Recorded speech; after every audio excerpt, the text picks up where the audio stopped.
and welcome to our last lecture on art from Africa, where we will begin with a portrait mask from the Ivory Coast, Côte d'Ivoire. And adding to your handout, this is one of the few artworks in which we have more of the provenance, the background, and so we know the artist, Owi Kumio. So if you'll see, here's a picture of him. And what he's done is he's created this mask in honor of his stepmother, who you can see on the left. Her name is Moya Yanso. So let's talk about the composition. So we have some familiar aspects, some characteristics that are emphasized, and that's where we have our larger or prominent forehead it's the seat of wisdom, the seat of intelligence, where your brain is. And so that's been emphasized to show her intelligence, her wisdom. As you saw in the picture, she is older. So remember, even though this is a portrait of her, it's not about creating a realistic portrait. Instead, it's a portrait of her characteristics. She's being honored. So she has this broad forehead, these downcast slit eyes, which is indicating that she's above this pettiness, that she is also introspective, connected to the spiritual world, thoughtful. And so that's also associated with intellect when you consider the thoughtfulness, thinking before you speak and act, etc. And so these would have been part of a public ceremony meant to honor a distinguished member of the community, in this case, a stepmother. And it would be presented at these performances. An individual would be chosen to act as that person, as that honoree, and tributes are performed in that person's honor. So the stylized face would be placed on top of the performer, and they would embody the spirit of this honoree. So this is part of the idealized version of her. Now, what you'll notice, a new part of a mask new to masks that we haven't seen before, is this element around the chin, and that is representative of a beard. But again, she's a female; she doesn't have a beard, but it's to show experience. It's to show respect. And so that's why that is on here. This would have been commissioned by a group of admirers. So her stepson created it, but it was commissioned by several members of the community to pay homage to her. The horns on top are pretty common for portraits for the Baule people. So that helps to signify to which peoples it belongs to. Okay. Now let's head over to Ghana, where we will be looking at the golden stool of the Ashanti people. So this is gold over wood and cast gold attachments. As you can see, here's a more recent picture, older picture. So the golden stool is extremely, extremely important to the Ashanti peoples. It basically is a stool that embodies the soul of the peoples as a whole. It's the most important artistic form to the Ashanti people. So it's believed to have come down from the sky to the first chief ruler in order to unite the kingdom. So it was initially these different groups of people, they were battling with one another. And so this stool is extremely important, not only because the soul of the Ashanti people resides within it, but it also helped unite the Ashanti people. So it's considered to be the symbol of the kingdom. Now, if you'll notice, it's on a chair next to the chieftain. Okay. This stool never touches the ground, and it is never sat upon. Okay. It's also even placed on its side to reinforce the idea that it is not to be sat on. Okay, so here's the base, here's the top of the stool. Usually it's atop like a blanket, or in this case, this nice chair. Human hands don't touch it either. They have something in between their hands while carrying it. Even so much like the chieftain can't physically touch the stool. It is so respected. And it's also serves as a warning because of these bells right here. So the idea is that if someone is threatening the Ashanti people or there's an unknown threat, then the bells would ring to warn the king of danger, to warn the chieftain. Usually replicas, there are many replicas. In fact, we have one at our MFA in which these would be used for other ceremonies, so that the most important one isn't constantly being used and perhaps damaged in any of these ceremonies. Again, there's 4 specific bells, and it represents the 4 defeated enemies of the kingdom, so upon its creation. So again, it's not touching human skin. It's placed upon a chair and on its side. Here's a close-up version.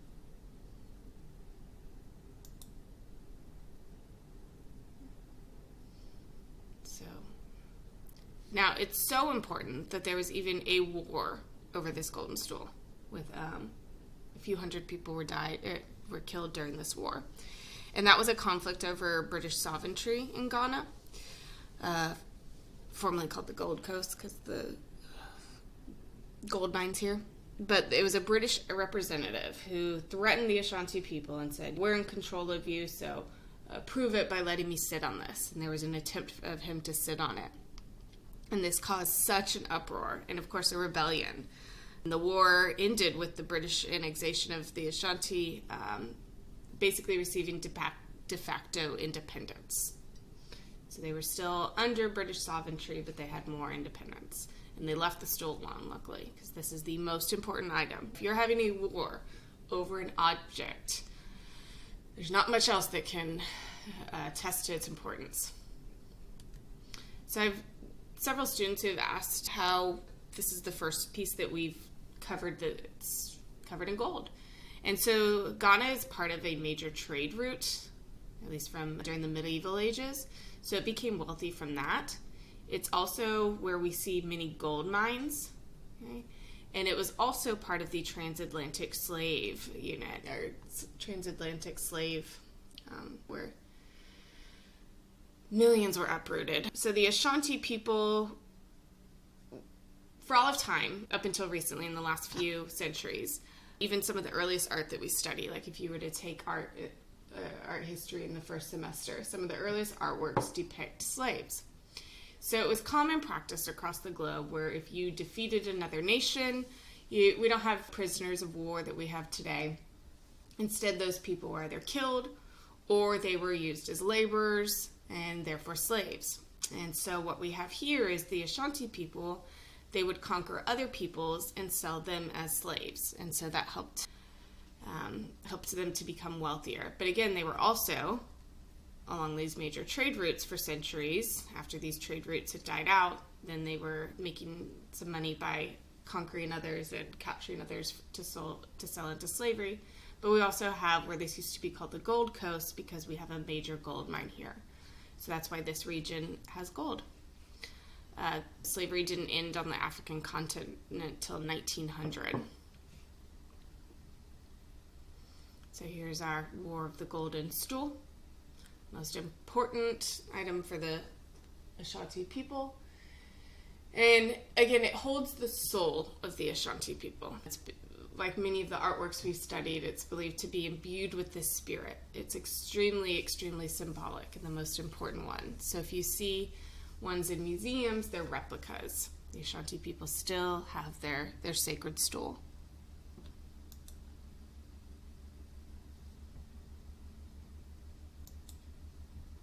Let's head to Sierra Leone and Liberia,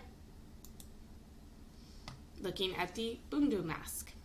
So this is one of the only masks that we're studying where women wear this mask. The other ones, even if we're depicting a woman, mostly men are wearing them, and in honor of these women. Whereas this one is worn by females who are entering into motherhood. And it's a part of an important ritual. And this is what we call a helmet mask. So the other masks are more upon the face, whereas this one, it goes upon their head. And here's where your face would be, right here. If you see a Bundu mask without all this raffia, then with the holes on the bottom, that means that the raffia is missing, and it, of course, would have had this beforehand. Here's the full costume in regalia. Here are many other versions. So you'll notice that each one is unique. Some are much more complex in their designs than others. And that, of course, indicates their higher status. They were more expensive. They had more of the funds to be able to commission a more elaborate bundu mask. So some aspects are familiar, where the forehead is emphasized, some more than others. We're showing the intelligence of this female. We're also seeing examples of idealized beauty. So notice how these elaborate hairstyles are different on each one of these. So their hairstyles indicate their status, and again, a little bit more of their wealth, because if they were able to hire someone to create elaborate hairstyles on the actual individual, then the more elaborate, the wealthier, the more expensive it was to hire someone to create that hairstyle. And so we're further indicating the wealth of the individual. Now the rings around the neck, you'll remember from one of the introductory videos, that indicates these rolls of fat, because we are in a time period in which many people, there's periods of starvation or hardships, etc. And so if you have fat, then that indicates that you're healthy, you have access to food, etc. So as you're moving into womanhood, here's an idea of hope for you, right? To be able to survive and have that aspect. There's also an argument to be made that these represent rings of water in addition to that, because these females are associated with the goddess Sowe, the river goddess. And these bundu masks are associated with her as well. So they're preparing for adulthood. Notice how this one is extremely shiny on the left versus these others that have unfortunately dried out within the museum setting. It would have been originally, like pretty much all the wooden artworks that we've looked at, they would have been oiled frequently to create this lustrous, shiny effect. It also helps to protect the wood so they aren't prone to drying out and cracking or bugs. And so many of these would have been constantly well kept and oiled.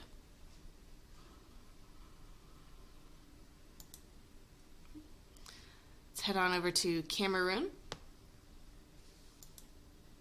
where we are looking at a reliquary figure of the Fang peoples. So this figure has some aspects that are familiar, of course, what we've already talked about.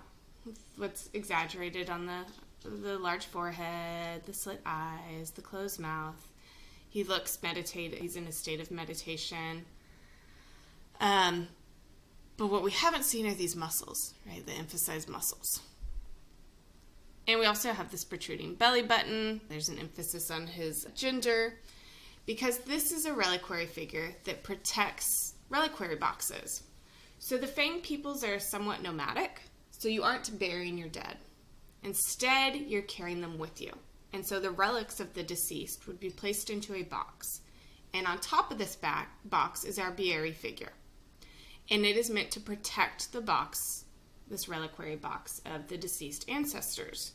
Like many of the peoples we've studied, there's a great respect for their ancestors, and they look to their ancestors for guidance. So this is apotropaic. The muscles represent that it is going to protect the reliquaries in the box that would be placed underneath it. Now the belly button and the emphasis on the gender, the certain larger aspects of the body are related to life and death. So the belly button is, if you've ever seen an infant, they have the umbilical cord that's been cut, so there's this protrudence on their belly button. So this is related to an infant. And for the Fang peoples, they believe that an infant is more connected to the spiritual world of the dead. They just exited the womb. They just came from this spiritual world. But then also, how is life created? So but underneath this is a reliquary box where the remains of the deceased. So it's this cycle of life, this cyclical nature of life and death and creation and death. And so we see that symbolized throughout this artwork. Now this too would have been originally rubbed with oils and shiny. Here's an example of another one that's dried out within the museum setting. And it's admired for its tranquility, its virility, and its apotropaic nature, where it's going to protect the relics of the deceased ancestor. Here is our elephant mask. Let's take a moment to appreciate the beadwork of this mask. All of these tiny beads. I mean, just the craftsmanship, the time, the skill that goes into creating these elephant masks is really extraordinary. So, of course, it has elephant features. The ears, the trunk, and it's made out of beadwork, varying designs. Our museum has some of these as well, but with a human face. So these elephant masks were part of and worn by the elite Kuosi. So this was an elite like society club, like a finishing school, in which members would be wearing these masks, and they were worn on ceremonial occasions. So only a select few were associated with this mask. They're extremely lavish. There's these use of colored beads and cowrie beads, and it displays the wealth of the members of this society.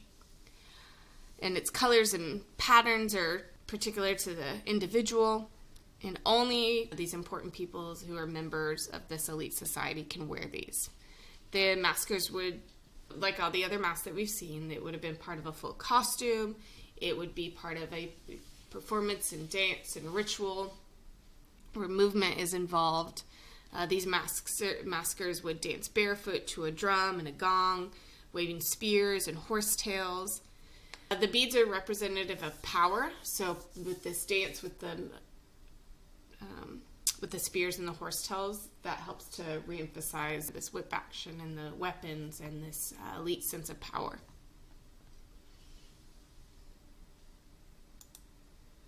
Here's an example.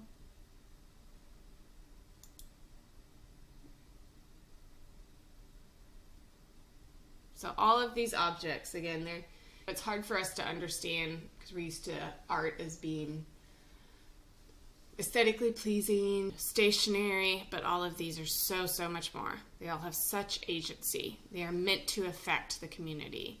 They are imbued with so much, the soul of the community, the spirits of the individual, the spirits of the community, and representative of these peoples as a whole. So extremely important objects. Here's Mali, where we're briefly looking at the Great Mosque of Dijin. Our next unit, we're going to be covering Islamic art, so I'll go into much more details about mosques. And I'll refer back to this, especially these three towers, which are facing Mecca. So this mosque has been around for centuries. It was first founded in 1200, rebuilt in 1906 to 1907. And here's a depiction of it right behind the market, the town's market. This is a common motif with mosques where they are centrally placed near the marketplace. It's meant to emphasize community.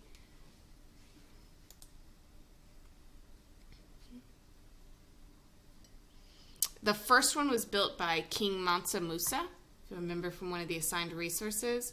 This was the first Muslim ruler, the richest person in the world, most likely, of all of time, considering the time period, owned pretty much all the gold in the world. Even in his travels to Mecca for his pilgrimage. We'll discuss Hajj when we come to the next unit. But he changed the economy of pretty much every town that he came across because of giving out gold throughout his journey. But so this has been rebuilt over and over again. It's made out of mud brick, so it needs constant upkeep. So you have an assigned video over this. These sticks that stick out are both for decoration and scaffolding for annual repairs. So they yearly have to make repairs to this mosque. And it is the largest mud brick mosque in the world. There ends our lecture over African art.